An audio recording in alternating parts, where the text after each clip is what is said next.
हम सीधे बोले 1975 में 375 आदमी कोयला के खदान के नीचे मरा है। 1965 में 268 आदमी कोयला के खदान के नीचे दब के मरा है। 2006 में 50 आदमी एक ही टाइम में कोयला के खदान के नीचे दब के मरा है। वो लोग माथा में हाथ ले लिया कि इतना अत्याचार झारखंड में होता है।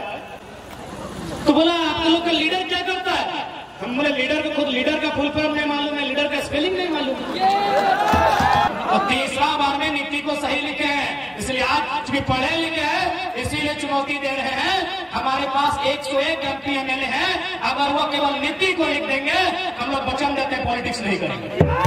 कि आज छोटे छोटे बच्चा के लेके बूढ़ी मैया घर में है, अगर आंख में रोशनी न है, पप्पा के कमर में जान न है, लाठी के सहारे चल है, और मजबूरी में महाराष्ट्र में, मजबूरी में कर्नाटक में है।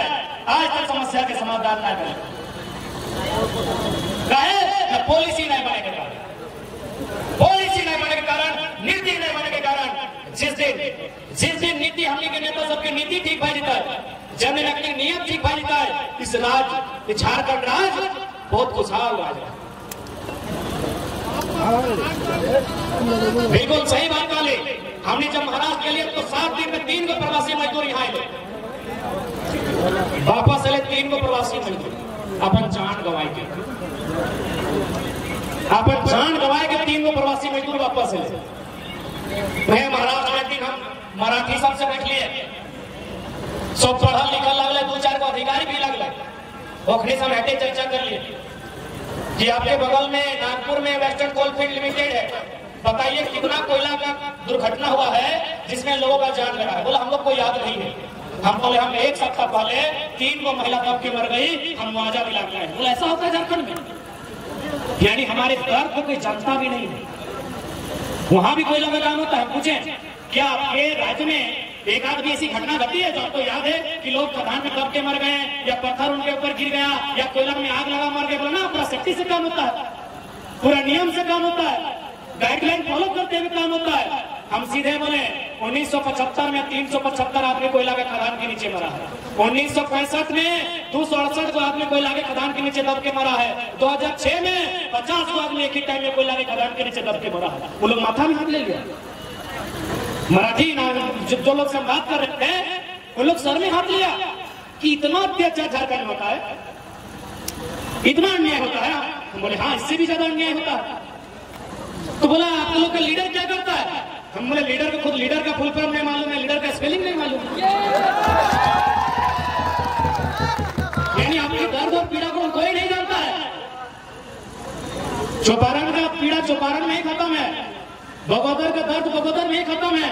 इसीलिए पहला प्रयास हम बार बार बोलते हैं कि हम लोग भी पढ़े लिखे नौजवान हैं, पढ़े लिखे छात्र हैं, हम लोग राजनीतिक बदलाव करने पर विश्वास करते हैं, हम सदन में जाकर अपनी बात रखने पर विश्वास करते हैं। हम लोग प्रयास करेंगे, हम लोग प्रयास करेंगे, लेकिन यदि सफल नहीं होते हैं तो हम लोग नेता बनने नहीं आए हैं, जुमरा का पहाड़ खा लिए,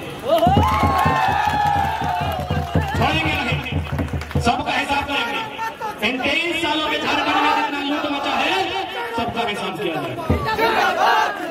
आज हमारे वक्तागण बोल रहे थे कि BDO CO मोटे सन के नाम में पैसा लेते हैं, तो मैं उनसे निवेदन करूंगा कि आप लोग भी, क्योंकि इस बार CO BDO में बहुत सारे झारखंड के लोग बहाल होकर आए हैं, मैं उनसे प्रार्थना करूंगा, आपको लगता है ये प्रखंड कार्यालय ही है क्या?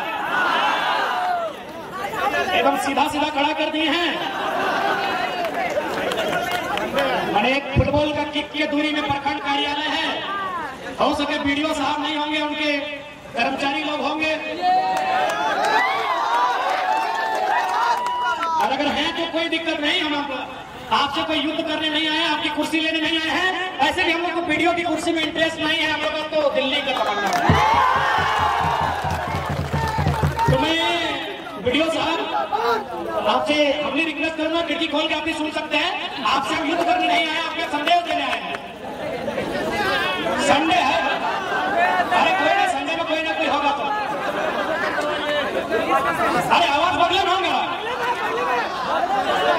अरे ये आवाज आपका बाजार में गूंज रहा है तो BDO जी की आवाज में नहीं गया हुआ क्या? तो माननीय BDO महोदय, मैं इंक्लूडिंग CO को भी करते हैं, मैं चौपारण क्षेत्र के माननीय बीडीओ, माननीय सीओ, पहले आपका सम्मान करते हैं। आप पढ़ लिख कर एक योग्य पद को धारण किए हैं, लेकिन मैं आपसे आग्रह करूंगा, यहाँ की जनता की शिकायतें, हो सके आप नए आए हैं, ये फॉर्मूला आप पे लागू नहीं होता है, मैं ये भी नहीं कह रहा हूं, लेकिन यहाँ के लोगों में राय सुनारी है कि मोटेशन के नाम में बहुत पैसा लिया जाता है। मैं आपको संदेश देना चाहूंगा, माननीय बीडीओ महोदय, माननीय सीओ महोदय, बकायदा अगर आप परिवार लेकर आते तो आपकी अर्धांगिनी भी सुन रही होगी। मैं मैडम को प्रार्थना करूंगा, रात्रि भोजन के बाद जब आपकी चर्चा होगी तो इस चर्चा को रखिएगा कि आखिर इतना धन कमा के कहाँ जाइएगा।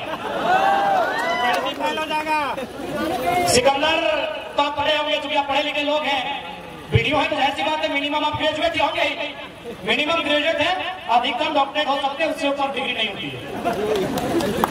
तो मैं आपसे निवेदन करूंगा, और सिकंदर को आपने भी पढ़ा होगा, खाना परवारी सर आप भी सुन सकते हैं, हालांकि आप हमारे बड़े हैं, लेकिन सुनने में बुराई नहीं है। आप लोग भी रोड में परेशान मत कीजिएगा गाड़ी वाला लोग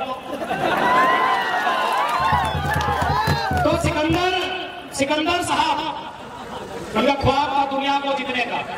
ये लाइन स्पेशल वीडियो सीओ महोदय, जितने भी बड़े पुलिस प्रशासन के पदाधिकारी हैं, डीसी एसपी भी है, तो क्या दिक्कत है, वो किसी से डर नहीं लगता है हक की बात बोलने में। तो सिकंदर जब वो मृत्यु की सैया पर थे, जब उन्हें लगा कि अब हमारी मौत हो जाएगी, क्योंकि इंसान को लगने लगता है कि हमारी मौत हो जाएगी, तो सिकंदर ने अपनी मौत से ठीक कुछ दिन पहले अपने मंत्रिमंडल को बुलाया और उनसे 3 बात कहा कि जब मेरा जनाजा गुजरेगा तो एक काम करना, मेरा पूरा शरीर में कफन होगा, लेकिन मेरे दोनों हाथ में कफन नहीं हो, दोनों हाथ को बाहर फैला देना। बोला सर इसका क्या मतलब है? बोला इसका मतलब है ना कि जब मेरा जनाजा गुजरेगा और लोग देखेंगे कि मेरा दोनों हाथ यूं बाहर है, जो जनाजा उसके बाहर है, तो लोगों को यह संदेश जाएगा कि दुनिया को जीतने वाला सिकंदर खाली हाथ वापस जाएगा। इसलिए मैं माननीय जितने भी पदाधिकारी हैं, प्रशासन के, पुलिस के, जो भी हैं, मैं उनसे विनती करना चाहूंगा, खाली हाथ सबको जाना है तो गरीबों को लूटकर तिजोरी भरने का काम नहीं करें, क्योंकि उसकी लाठी में बहुत ताकत होती है, उसकी लाठी में बहुत ताकत होती है। मैं मानता हूं आपने अपनी मेहनत से नौकरी को हासिल किया है, लेकिन इस बात को आपको भी मानना होगा कि आज अगर सबसे ज्यादा करप्शन कहीं सामने आता है तो झारखंड बहुत आगे है करप्शन में। सिकंदर ने दूसरा लाइन कहा कि मुझे कांधा कोई इक्का दुक्का लोग नहीं देंगे, लोग हमको कांधा नहीं देगा। ये सिकंदर ने कहा। बोला कौन देगा सर? बोला जितना मंत्री महामंत्री सब हमको कांधा देगा। बोला इसका मतलब क्या है? बोला इसका मतलब है कि सिकंदर की सेना में 1 से 30 मार खां थे, 1 से बढ़कर तुर्रम खान थे, लेकिन जब मौत वापस आई सब तमाशा देखते रह गए। तो बहुत सारे वीडियो साहब, आपको लगता है कि आपके पास पुलिस है, डीसी भी आपके सपोर्ट में है, एसपी भी आपके सपोर्ट में है, एसपी को लगता है कानून मेरे सपोर्ट में है। याद रखिएगा, जब उसकी लाठी पड़ेगी सब चुपचाप दर्शक बढ़ के तमाशा देखेंगे, अर्थी तो इतनी अकेली सकेगी। और हम नहीं चाहते कि गरीबों की बददुआ लेते रहे। वो नंबर 2 पे क्यों, वो नंबर 3 पे क्यों पीछे से? हमारे पास अगर साधन संसाधन नहीं होते तो हम नियति को दोष देते, हम अपने भाग्य को कोसते कि हमारे भाग्य में नहीं है, हमारी नियति में नहीं है, हमारी तकदीर में नहीं है। लेकिन 40% हम अगर खरीद देते हैं, अगर हजारीबाग में कहीं कोयला मिलता है, धनबाद में कोयला मिलता है, बोकारो में बारूद मिलता है, कोडरमा में अभ्रक मिलता है, तो गिरिडीह में पत्थर का खदान मिलता है। और ऐसे में अगर राज्य में बेरोजगारी होगी, अगर ऐसे में राज्य अगर बल नहीं होगा तो सवाल खड़ा होगा। तो अगर आज बात किया जाए कि हमारी फेलिटी कहाँ रही, किन कारणों से हमारा राज्य फेलियर रहा, कहाँ हमसे दोष हुई, कहाँ हमसे चूक हुई, कहाँ हमसे भूल हुई, तो जैसा कि हमारे पूर्व के वक्ताओं ने कहा कि कहीं ना कहीं हमें राजनीतिक भूल हुई। हम लोग राजनीतिक चेतना को नहीं समझ पाए, हम लोग अपने मताधिकार को नहीं समझ पाए, हम डॉक्टर बाबा साहब 1 पर्सन 1 वोट 1 वैल्यू के महत्व को नहीं समझ पाए, इसलिए आज हमारा नुकसान हुआ। यदि हमें चेतना होती, यदि हमें जागरूकता होती, यदि हम अपने मत को लेकर जागरूक होते, तो चूंकि पहले लोकसभा की बात करूंगा, एक बिहार का दुनिया के यहाँ का सांसद नहीं बनता, वो तो बना ही, उसका बेटा भी सांसद बना है और अपनी भाषण देता है कि जो काम हम नहीं किए मेरा बेटा करेगा, 3 को पीढ़ी का ठेका लेकर। अभी जो वर्तमान में हजारीबाग लोकसभा है ना, अभी जो वर्तमान के सांसद हैं, उनके पिताजी भी सांसद थे, बकायदा ये भी केंद्र में राज्य मंत्री रहे, अब ये कहीं जाते हैं किसी योजना में तो अपना बेटा को बगल में फोटो खिंचाते हैं, क्योंकि आज के डेट में थोड़ा फोटो खिंचवा लो भी सोचता है, तो फोटो खिंचा के बोलते हैं कि जो काम हम नहीं किए मेरा बेटा पूरा करेगा। तो ये धिक्कार है कि नहीं? झारखंडी जनमानस के ऊपर एक सवाल है कि नहीं? क्या हम लोग जीवन भर एक भीड़ बनने के लिए पैदा हुए हैं? क्या हमारी आने वाली पीढ़ी यूं ही पलायन करेगी? इसके लिए कहीं ना कहीं हमें राजनीतिक चेतना का अभाव रहा। हम लोगों ने नेतृत्व करने का अवसर नहीं चुना, और जो लोग नेतृत्व करने के लिए गए हमने उन्हें स्वीकारा नहीं। आज हमें अपना ही बात करते हैं। आज बहुत सारे लोग कहते हैं कि नहीं छोड़ा नेता बना है। अच्छा एक बात बताइए, पढ़ा लिखा है भाई, पीएचडी कर रहे हैं, नीति नियम का जानकारी रखते हैं, भारत के संविधान को लगभग 25% तो जानते हैं, कानूनों को जानते हैं, और सबसे बड़ी बात एमएलए के फुल फॉर्म जानते हैं। हमारे 81 को एमएलए जो है, हमको लगता है 70+ लोग एमएलए का फुल फॉर्म नहीं जानते। तो बताइए हम लोग को लोग बोलता है कि लड़का लोग छोड़ा लोग नेता बनता है, तो हम अपने लोगों से ही सवाल करते हैं, जो बकायदा हमारे संजय दा ने भी आपको गिनाया कि भागलपुर के चाहे हमें गोड्डा के सांसद माननीय श्री निशिकांत दुबे को आपने स्वीकार कर लिया, बिहार के किसी जिले से चलकर आए जयंत सिन्हा, यशवंत सिन्हा को आपने स्वीकार कर लिया, आपने बिहार के सुनील सिंह जी को स्वीकार कर लिया, आपने बीडी राम को स्वीकार कर लिया, आपने हरियाणा राजस्थान के संजय सेठ को स्वीकार कर लिया, आपने बलिया के पीएम सिंह को स्वीकार कर लिया, बक्सर के राज सिन्हा को स्वीकार कर लिया, सुन रहे गया के अकेला जी को स्वीकार कर लिया।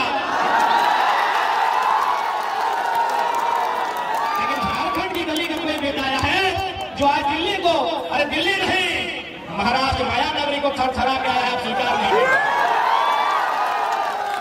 क्या कसूर है हमारा बताइए?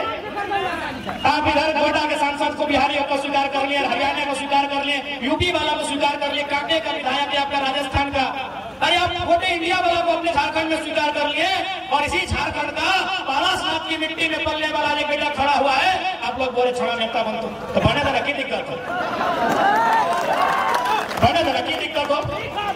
सूरज दावी अपन गीत में बोलो बना लो नेता को, की दिक्कत हो भाई? जो लोग नीति नहीं लिख पाएगा उन लोग नेता बना है।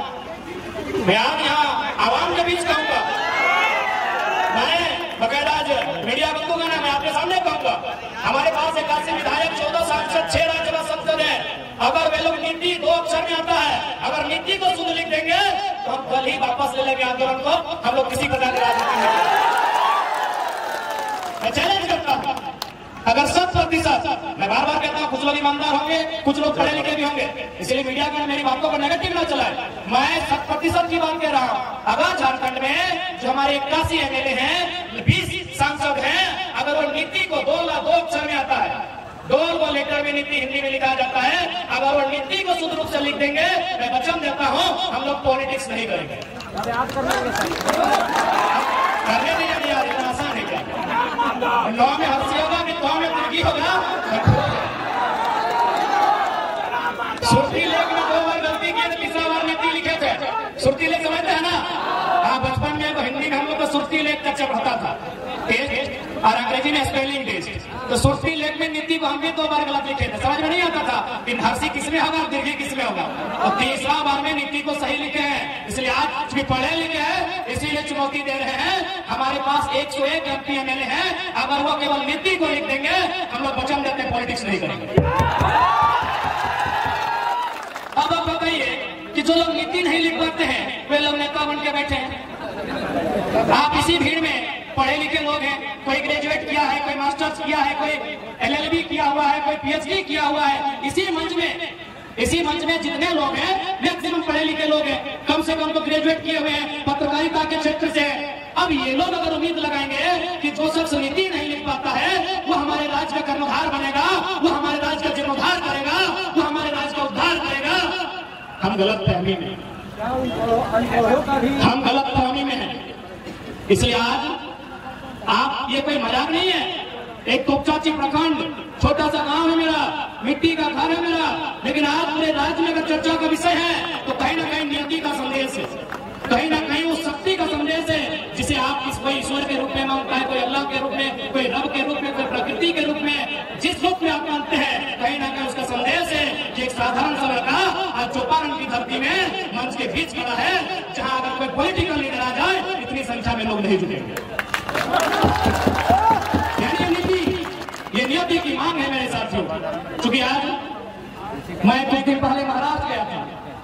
मैंने वहां लोगों से बकायदा पूछा कि आप कहाँ से हैं और क्या क्या काम करते हैं, कहाँ रहते हैं। बकायदा हम लोग उनके साथ रहे, जहां रहते हैं हम लोग वहां तक गए। उन्होंने मैक्सिमम लोगों ने कहा कि हम बरकट्ठा प्रखंड से हैं, हम कोडरमा से हैं, हम राजधनवार से हैं, हम बिरनी से हैं, हम बगोदर से हैं, हम डुमरी से हैं, हम बिशुनगढ़ से हैं, हम गोमिया से हैं, नावाडी से। मैक्सिमम लोग यानी है आसपास का क्षेत्र, बरही, चौपारण, बरकट्ठा, कोडरमा, राजधनवार, यही आसपास का क्षेत्र। मैक्सिमम जो प्रवासी मजदूर थे, महाराष्ट्र की सभा आपने देखा होगा, आपने नहीं पूरे भारत में देखा, और पेट में दर्द शुरू हुआ है तो आपने भी मीडिया के माध्यम से देखा होगा। मैक्सिमम लोग हमारे इसी क्षेत्र के थे। उत्तरी छोटा नागपुर का जो ये हिस्सा है, पारासार जो झूला पहाड़ के इस पर का हिस्सा जो है, मैक्सिमम लोग इसी क्षेत्र के थे। हमने उनसे ये भी पूछा कि आप क्या करते हैं। मैक्सिमम लोगों ने कहा हम लोग ड्राइविंग करते हैं। मैक्सिमम, यदि मैं 100 लोगों से मिला तो उसमें लगभग 40 to 50% लोग ड्राइविंग करते थे। अब एक बात है, यदि ड्राइविंग ही करना था, मैंने ये नहीं कहा कि हम अगर ड्राइवर हैं तो हमको इंजीनियर वाला स्केल दे दीजिए या फिर हमको डॉक्टर वाला कैंची दीजिए और गुर्दा के लगाम किडनी का इलाज करेंगे, मैंने ये नहीं कहा। और आज भी हम लोग फेंका फेंकी वाला बात नहीं कहेंगे। यदि हमारे भाई जो बरकट्ठा से चलकर महाराष्ट्र गए हैं, जो बरही चौपारण से चल के महाराष्ट्र गए हैं, जो कोडरमा से चलकर, चंदवारा से चलकर, बिशुनगढ़, बगोदर से चलकर महाराष्ट्र गए हैं, और वे यदि वहां ड्राइविंग का ही काम करेंगे तो भाई ठीक है, वो ड्राइविंग ही करेंगे। जो ड्राइविंग का सेक्टर होता है, सड़क परिवहन मंत्री हमारे यहाँ कोल्हान से है, सड़क परिवहन मंत्री। झारखंड में इतनी लंबी लंबी सड़कें हैं, ये बरही से लेकर बहरागोड़ा है, एक आपका बरही से लेकर सीधे निरसा तक है ना। यानी हमारे यहाँ भी लगभग लाख किलोमीटर के आसपास सड़कें हैं। तो यदि हमारे भाई जो प्रवासी मजदूर के रूप में बाहर गए हैं, जिनकी नियति में प्रवासी बनना है, और वे अगर ड्राइविंग से अपने परिवार का भरण पोषण करेंगे तो झारखंड की सड़कों पर व्यवस्था किया जाए, झारखंड की सड़कों पर व्यवस्था किया जाए, झारखंड की सड़कों पर ट्रांसपोर्ट की व्यवस्था किया जाए। क्या ये हम कोई पहाड़ काटने का बात कर रहे हैं, या फिर क्या हम कोई जादुई छड़ी घुमाने की बात कर रहे हैं? क्या संभव है ना संभव?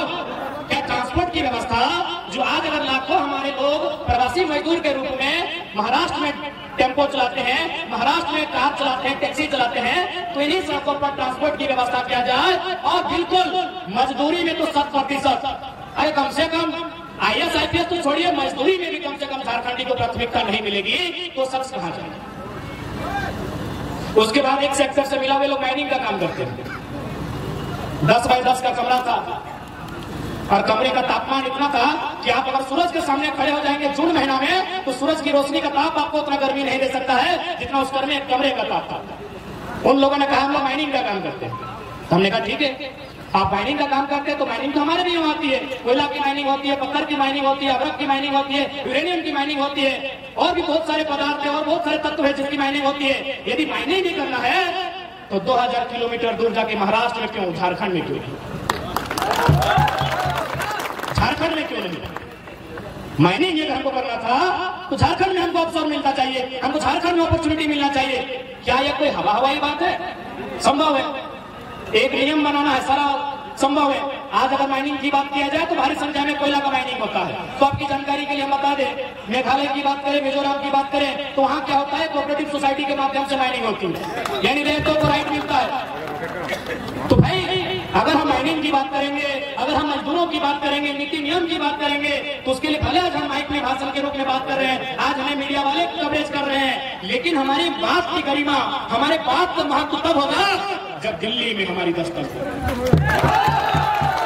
इन्हीं बातों को हम कोई अचानक नहीं कहेंगे, हम इन्हीं बातों को रखेंगे, इन्हीं बातों को तर्क से प्रस्तुत करेंगे, हम इन्हीं बातों पर चर्चा करेंगे, लेकिन जब सदन के भीतर चर्चा करेंगे उसकी गरिमा हो, हम इन्हीं बातों को रखेंगे, प्रधानमंत्री के सामने रखेंगे कि भाई जब बाकी राज्य में जहां आपने कोऑपरेटिव सोसाइटी का गठन किया है, वहां चली रैयत के माध्यम से कोयला का खनन होता है, या फिर वहां एक बेहतर पुनर्वास की नीति है, तो झारखंड में क्यों नहीं? हम इन्हीं बातों को वहां दोहराएंगे, क्योंकि जब तक सदन में आपका चर्चा नहीं होगा, जब तक देश के सबसे बड़े पंचायत में आपका चर्चा नहीं होगा, तब तक आप अपनी उन्नति की नहीं सोच सकते हैं, आप अपने विकास की नहीं सोच सकते हैं। और आज 23 सालों के झारखंड में झारखंडी इतना जागरूक हुआ है कि 2024 में जब नौजवान दिल्ली में दस्तक देंगे तो हम ये तो पहले रखेंगे कि हम 40% खरीद देते हैं, हमको 40 मिनट का मीटिंग झारखंड पे चाहिए। 40 हमको जगह नहीं चाहिए, 40 मिनट का मीटिंग चाहिए। झारखंड के विषय में कैबिनेट चाहिए। 40% हम खनिज संपदा देते हैं। हमारी बिजली कलकत्ता से लेकर बांग्लादेश जगमगाती है। हमारा कोयला पूरा देश से चूल्हा जलता है। और आज अगर वह राज्य अपना अधिकार मांगता है, इसमें कोई गुनाह नहीं। क्या कोई गुनाह है? कोई गुनाह नहीं है। आप राष्ट्रवाद के नाम पर क्षेत्रवाद का गला नहीं घोट सकते हैं। आज राष्ट्रवाद का एक मुहिम चलता है। हमने कभी नहीं कहा कि हम राष्ट्रवादी नहीं है। सबसे बड़ा राष्ट्रवादी कोई है तो झारखंडी है। हमने लगभग 25 लाख एकड़ भूमि राष्ट्र के निर्माण के लिए दिया। इसलिए ये